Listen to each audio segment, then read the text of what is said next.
Une journée dure exactement 24 heures. Cela paraît peu. Et pourtant, c'est tout ce que nous avons. Pas une minute de plus, pas une minute de moins. Chaque matin, sans exception, nous recevons tous la même quantité de temps. Riches ou pauvres, jeunes ou âgés, connus ou anonymes. Personne ne peut acheter une 25e heure.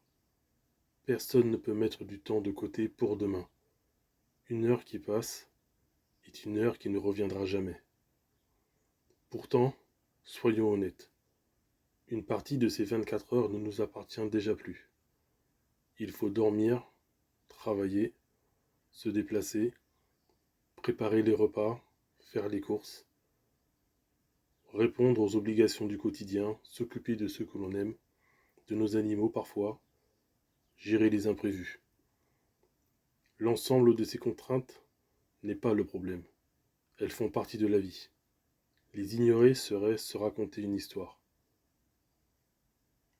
Nos contraintes dessinent une partie de notre journée, mais nos choix dessinent le reste. Et c'est précisément ce reste qui m'intéresse. Malgré toutes ces obligations, une phrase revient sans cesse. Je n'ai pas le temps. Pas le temps de marcher, pas le temps de lire, pas le temps de réfléchir, pas le temps de prendre soin de soi, pas le temps de vivre autrement.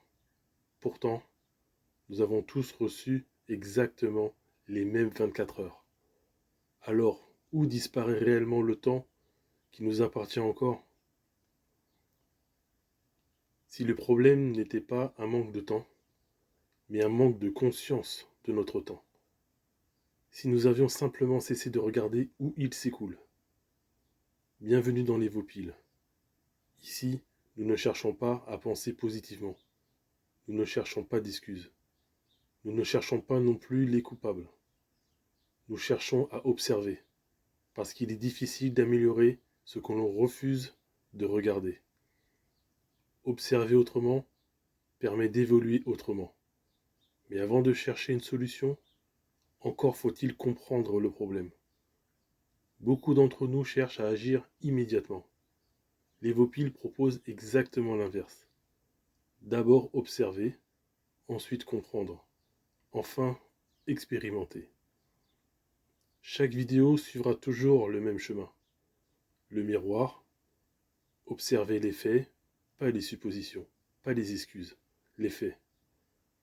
L'analyse, comprendre les mécanismes qui nous conduisent à cette réalité.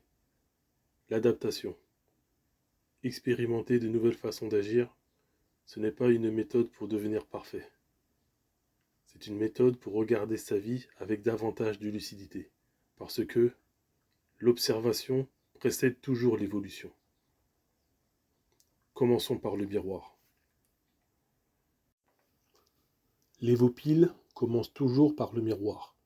Pourquoi ? Parce que avant de vouloir changer quoi que ce soit, il nous faut accepter de regarder ce qui est.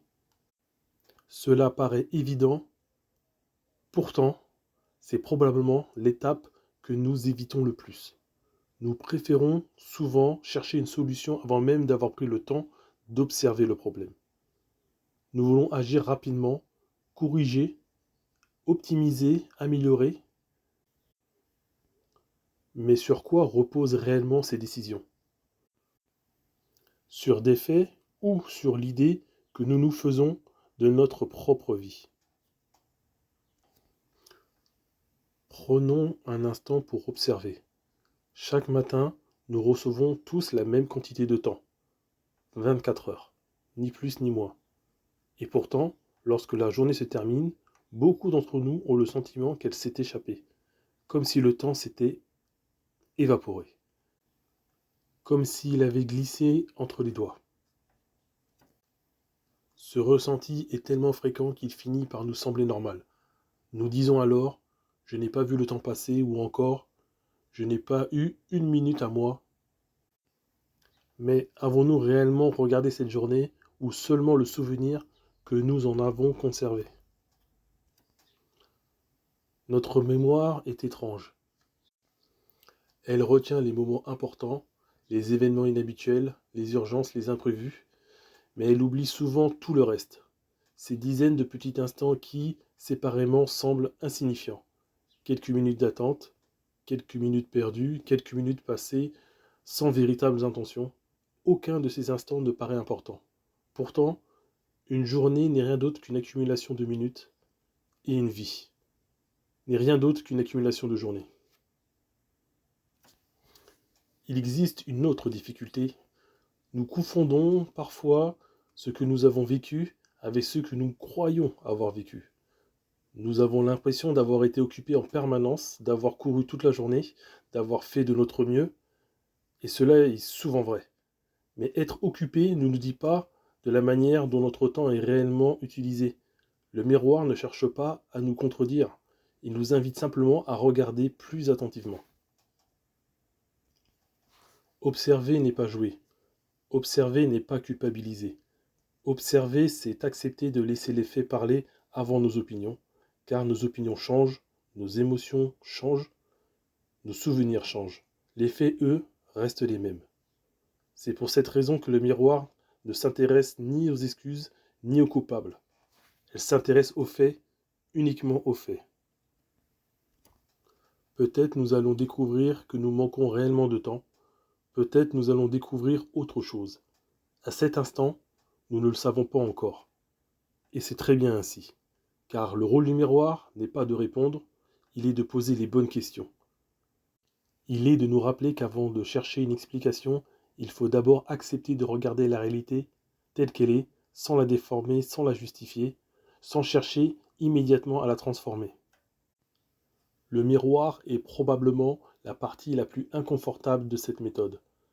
Il nous exige à remplacer nos impressions par des observations. Et c'est seulement lorsque les faits deviennent visibles que nous pouvons espérer les comprendre.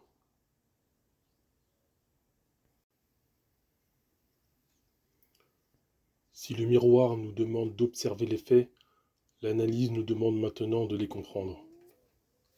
Observer est une chose, comprendre en est une autre. Les faits, à eux seuls, n'expliquent rien. Ils montrent simplement une réalité. L'analyse cherche à répondre à une question essentielle. Pourquoi cette réalité existe-t-elle ? Revenons à cette phrase que nous avons tous prononcée un jour. Je n'ai pas le temps. À première vue, l'explication paraît évidente.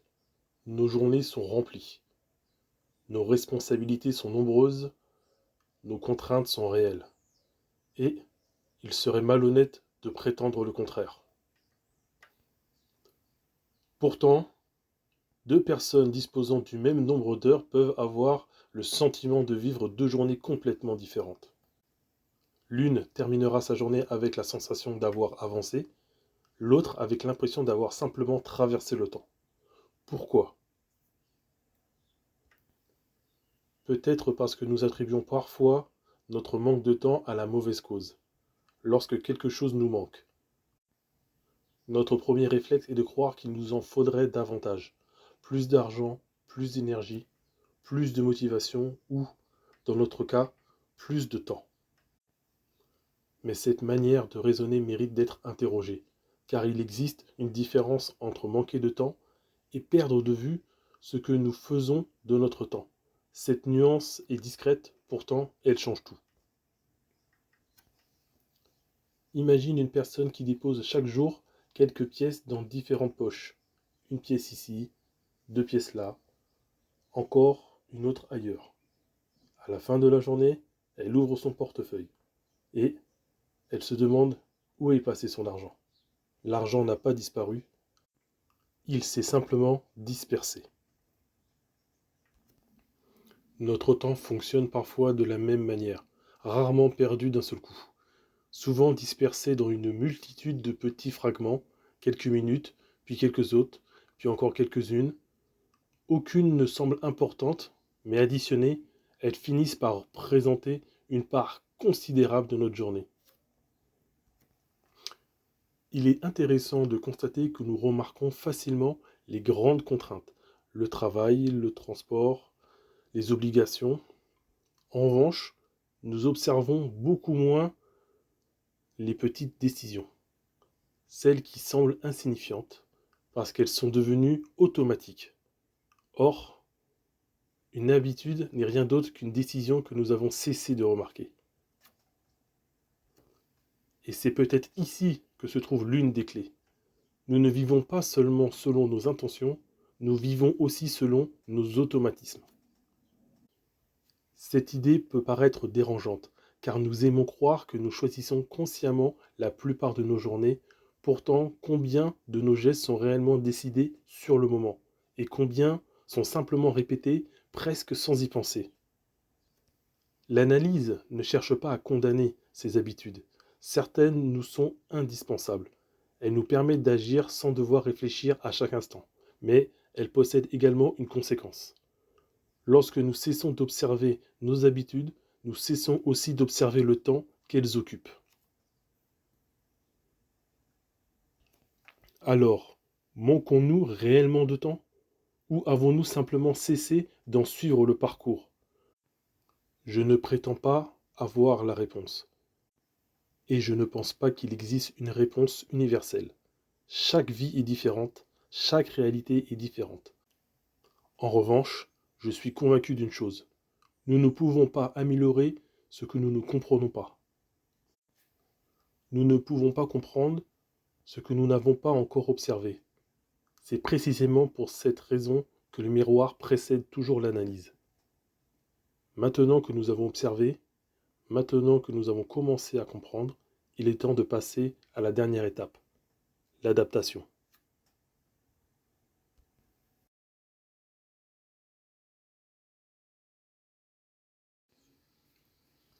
Nous arrivons maintenant à la troisième étape, l'adaptation. Pourquoi ce mot? Parce qu'après avoir observé les faits, puis recherché à les comprendre, vient naturellement le moment d'expérimenter. Pas de croire, pas d'appliquer aveuglément une méthode, expérimenter. Une idée n'a de valeur que lorsqu'elle résiste à la réalité. Depuis le début de cette vidéo, une question nous accompagne. Où disparaît réellement notre temps? Nous avons observé nos journées, nous avons commencé à comprendre que notre perception du temps n'est pas toujours fidèle à la réalité. Il nous reste maintenant une dernière chose à faire, vérifier cette hypothèse. Non pas dans la théorie, mais dans votre propre vie. Je ne vais donc pas vous demander de changer vos habitudes. Pas encore. Je ne vais pas vous demander de vous lever plus tôt, ni de travailler davantage, ni de supprimer quoi que ce soit dans votre quotidien. Car ce serait agir, avant même de savoir si nous avons bien compris le problème. Je vous propose quelque chose de beaucoup plus simple. Observez, vraiment observer. Pendant les 7 prochains jours, je vous invite à consacrer quelques minutes chaque soir à une seule chose. Reconstituez votre journée le plus fidèlement possible, sans chercher à l'améliorer, sans chercher à vous rassurer, sans chercher à vous juger, simplement vous demander comment cette journée s'est réellement déroulée. Qu'ai-je fait? Qu'ai-je choisi? Qu'est-ce qui m'a été imposé? Et qu'est-ce qui dépendait réellement de moi? Peut-être allez-vous découvrir que vous manquez effectivement de temps. Peut-être allez-vous découvrir autre chose. À cet instant, je n'en sais rien. Et vous non plus. C'est précisément pour cette raison que cette observation est importante. Elle nous oblige à remplacer les certitudes par les faits. Il est possible que cet exercice ne change rien à votre manière de vivre. Il est également possible qu'il change votre regard. Or, un changement de regard précède souvent un changement de comportement. Lorsque nous voyons enfin quelque chose, il devient difficile de continuer à l'ignorer. Voilà pourquoi l'adaptation commence toujours par une expérience, jamais par une recette. Au cours des prochaines vidéos, nous parlerons d'organisation, d'habitude, d'attention, de distraction, de priorité, mais aujourd'hui, ce serait aller trop vite. car il existe une tentation très humaine, c'est celle de pouvoir transformer sa vie avant même de l'avoir comprise. L'évopile suit un autre chemin, observer, comprendre, puis seulement agir. Si dans une semaine vous regardez vos journées avec davantage de précision qu'aujourd'hui, alors cette première expérience aura déjà produit quelque chose de précieux, non pas davantage de temps, mais davantage de lucidité. Et c'est souvent ainsi que commencent les véritables changements. Une journée, c'est 24 heures, rien de plus, rien de moins. Nous ne pouvons ni les ralentir, ni les conserver. Chaque journée qui s'achève disparaît définitivement, et avec elle la manière dont nous avons choisi de la vivre. Aujourd'hui, nous n'avons cherché ni des coupables, ni des solutions miracles. Nous avons simplement accepté de regarder, puis de comprendre. C'est peu et pourtant, c'est souvent ainsi que commencent les plus grands changements. Non pas par une révolution, mais par une observation. Au cours de cette semaine, je vous invite à faire cette expérience. Chaque soir, prendre quelques minutes, revivre mentalement sa journée, sans juger, sans chercher à se rassurer, observer simplement les faits et se demander: qu'est-ce qui m'a été imposé et qu'est-ce qui relevait réellement de mes choix? Ne cherchez pas encore à modifier quoi que ce soit. Contentez-vous d'observer, car il est impossible de transformer une réalité que l'on refuse encore de regarder. La semaine prochaine, nous poursuivrons cette réflexion. Nous verrons pourquoi il est parfois possible d'être occupé toute une journée sans réellement avancer. Et pourtant, j'aimerais connaître votre regard. Qu'en pensez-vous? Avez-vous parfois le sentiment de manquer de temps alors que le véritable problème était peut-être ailleurs? Je lirai vos réflexions avec beaucoup d'attention.